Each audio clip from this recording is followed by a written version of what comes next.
All right, it's time for another Real Estate Law podcast. Quick take. My name is Jason Muth, one of your hosts. I'm with Pride Away Stays and Straightforward Short-Term Rentals. After leaving the W-2 world back in 2022, we launched those businesses. We've had a lot of STR people on this podcast giving lots of amazing advice, including Culin Tate, who is the host coach. Culin owns 9 properties last time we checked in with him, and he is really good at optimizing those properties. Now, when we had him on this podcast, we were investigating some of the systems that he knew intimately, and lots of people in the STR space know these systems like pricelabs for dynamic pricing, or hospitable or guesty for guest communication and just kind of keeping organized. At the time, we weren't doing it, and Culin estimates that about 95% of hosts are not utilizing these tools.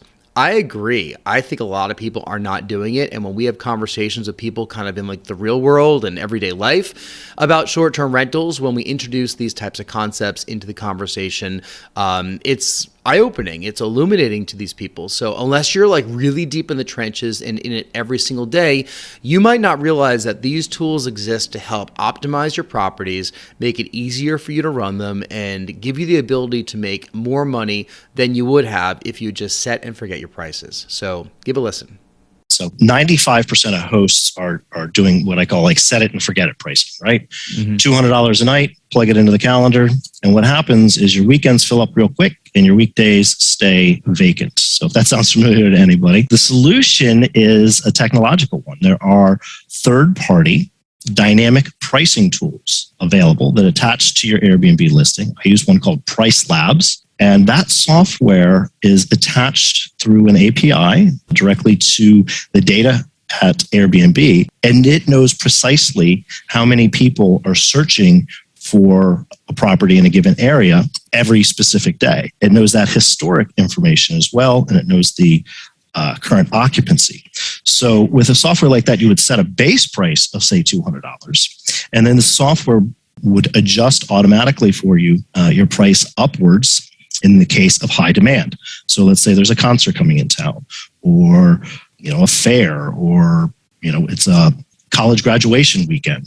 It would apply a factor to that $200 price, and maybe that makes your weekend price more like $400. And so on the other side, if the property is vacant next Tuesday and Wednesday night of next week, it will say, well, that's pretty close. Let's start cutting those prices down. And so what that does is it maximizes your revenue by getting those higher prices, but equally important, it maximizes your occupancy. A lot of people don't think of Airbnb as a search engine, but it is. It's an interest algorithm. And so when you can start thinking about, well, what would the algorithm prefer? What are the things that are going to make the algorithm like me better? Meaning they have to decide in which order to show properties. So if there's 300 properties in a market, you can't show them all at once, and it doesn't make sense to show them randomly.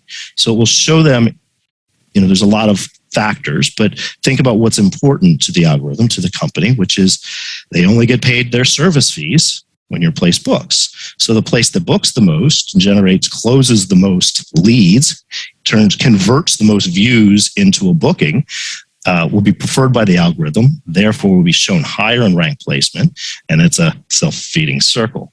So pricing for occupancy. What percentage of people would you guess are using dynamic tools like this, like it versus the set it and forget it model? About 5%. Yeah. Very low. I was thinking single-digit percentage as well. We actually are not doing that right now, but I have 5 tools that are on my list to vet right now. Now that I'm no longer working my W-2 job and I get to do this full time. So our objective is to scale this up a little bit more, and we're actively searching for another 1 or 2 investment properties, maybe short-term, probably long-term, just to kind of diversify a little bit.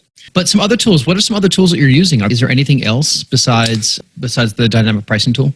Yeah, so the next big headache, and these are things that I discovered when I went from, just kind of 2 hobby properties to buying the 3 in that summer range and getting real specific. And, all of a sudden now you've got to figure out operations. So I was spending a lot of time messaging guests.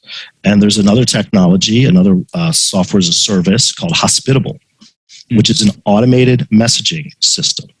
So when a guest books through Instant Book, they automatically receive instantaneously a message back from Hospitable that we've customized. It says, thank you for booking.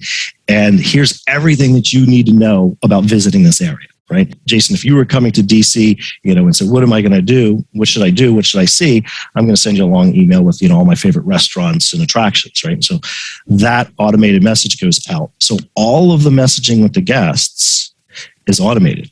So their check-in message that goes out 3 days before they check in, automated, Wi-Fi passwords, all that kind of stuff. Then we check in with them after 24 hours in the stay. How's everything going? Is everything all right? That heads off any type of, the toaster didn't work during my whole stay. So it also decreases your operational time and increases your kind of touch with the guests, which leads to higher reviews, which is also important. Right. Because that's another factor that Airbnb will use to rank your property or drop it further down their rankings. If you as a host have poor ratings, they're going to rank properties that are hosted by people that have higher ratings higher than yours. That's very strong. Yeah, it's a very, very strong driver, the placement. I want to ask about your philosophy of outsourcing and using these different tools for automation, because I feel a tension between the idea that it's sometimes great to do everything yourself so you understand what's going on. And by that, I mean, when we first started doing our rentals, it was nice to do a few cleanings ourselves, to experience the place ourselves, so we know what's involved with all of those things. Then also messaging the guests by, manually every single time, just so we understand what the conversations are. But if we continued on that forever, we would be inundated with that level of work for every single listing. So I wanted to ask, before we, go too far into all the specific tools and ways to automate, what's your philosophy of outsourcing and automating? Yeah, I think there's one is spending time in your listing, and we definitely advocate spending a lot of time in your listing, particularly as you're setting it up. Kind of my book answer is, try to spend a week. As I was saying, this last place that we're renovating, we've probably spent 2 months there. We know that the hot water heater gurgles. We know my wife heard a little critter overhead a few nights ago, and it was time to call the pest management company, right? So we do advocate spending, particularly during the setup phase, a good amount of time in your property. And that's why I always advocate starting locally, nearby, start in a place that you're passionate about. In terms of the automations and guest communications, I guess I maybe oversimplified the automated messaging. Messages go out, but we see the messages coming in from the guests also. We run the Airbnb app on our phones, and so we're watching all of the communications. And you still receive, specific questions from the guests. Where's the lighter? Where's the charcoal? The automation is taking care of the heavy lifting, the rote lifting, but we're still monitoring all of the communications and specific guests' needs and responding. And there is another Real Estate Law Podcast Quick Take. For the full episode, please go to YouTube or iTunes or Spotify or wherever you listen to or heard that Quick Take. We're also on realestatelawpodcast.com, where you can get all of our episodes and information about the show. On behalf of attorney broker Rory Gill, this is Jason Muth. Thank you for listening.